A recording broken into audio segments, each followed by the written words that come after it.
Acids have a pH of below 7, so have a sour taste and are corrosive.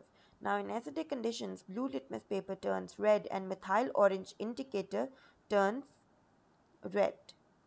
So, acids are substances that can neutralize a base, forming a salt and water.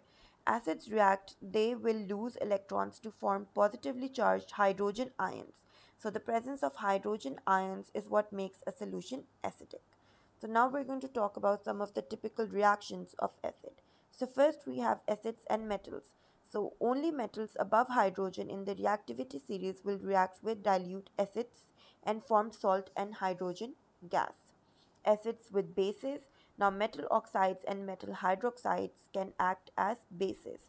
So, when they react with acid, a neutralization reaction occurs and salt and water are produced. Then we have acids with metal carbonates. So, acids will react with metal carbonates to form corresponding metal salts, carbon dioxide, and water.